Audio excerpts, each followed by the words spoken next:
আপনারা কেমন আছেন ভাইজান? সবাই ভালো আছেন আপনারা? আলহামদুলিল্লাহ। দেখতে দেখতে আমরা অনেকগুলি কাজই আমাদের গুছিয়ে এসেছে আলহামদুলিল্লাহ।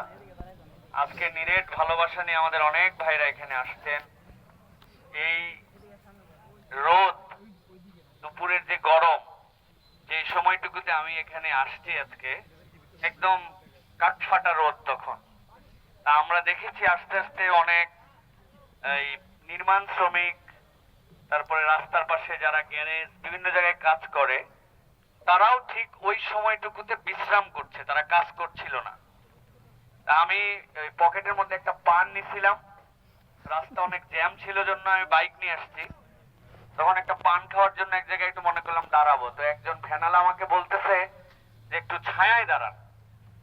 ও বুঝছে যে যে রোদ, আর যে আমি ঘেমে গেছি ওই সময় 12টার দিকে। তো আমি অবাক হয়েছি, আমি যখন এখানে ঢুকছি প্রথম শাইখের রুমে যাওয়ার আগে এখানে ছিলাম, তখন দেখছি সবাই বিশ্রামে, কিন্তু আমাদের স্বেচ্ছাসেবকরা তখনও রোদের মধ্যে কাজ করতেছে। এইটা নিরেট আল্লাহর জন্য ভালোবাসা না থাকলে, দিল থেকে না আসলে এইটা করা সম্ভব ছিল না। তো এইটা আল্লাহর জন্য আমরা এইটা করছি। আর একটি বিষয় আপনারা জানেন, এখানে অনেক উলামায়ে কেরাম এখানে আছেন, আমাদের অনেকে আজিজ তুলাবা এখানে আছেন, সাধারণ মানুষও আছেন। নিয়াত এমন একটা আমলের ক্ষেত্র আমাদের, যে স্বয়ং নিয়াতের দ্বারাই আমাদের সওয়াব হয়। সুবহানাল্লাহ। দুনিয়ায় দুটো অটো আমল আছে, দুইটা মাত্র আমার ক্ষুদ্র দৃষ্টিতে, আরো কিছু থাকতে পারে। একটা নিয়াত, নিয়ত করলে অটো সওয়াব শুরু হয়। আরেকটা আমল আছে, আল্লাহর কাছে গুনাহ মাফ চাইতে হয় না, ওই আমল করলে অটো গুনাহ মাফ হয়।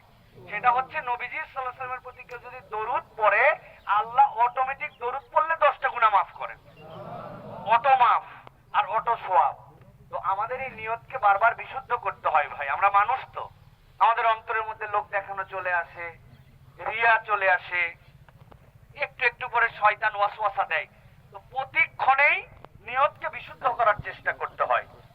প্রতিটা ফেসবুকের পোস্ট দেওয়ার আগে অনেকেই করেন, আমিও করি, নিজেকে একবার জিজ্ঞাসা করি আবার 5-7 সেকেন্ড, যেটা কি জন্য দিচ্ছি, এটার উদ্দেশ্য কি? আল্লাহ আমার মনের মধ্যে অন্য কোনো কিছু থাকলে সেখান থেকে বের করে এটাকে সহি নিয়তের মধ্যে নিয়ে আসো। একটা পোস্টের আগেও এরকম নিয়তের কথা চিন্তা করা যায়। এই জন্য আমি বলবো যে আমাদের এই অপশন শেষ হয়ে যায় না, যেহেতু আমরা কাজে আছি, আবারও নিয়তকে বিশুদ্ধ করে নেই আল্লাহকে সন্তুষ্ট করার জন্য। আল্লাহর সৃষ্টি জীব যারা বিপদগ্রস্ত, তাদের উপকারের নিয়তে আমি একটু আমার দেওয়া শক্তি, সামর্থ্য, শ্রম, টাকা এইটা ব্যবহার করছি।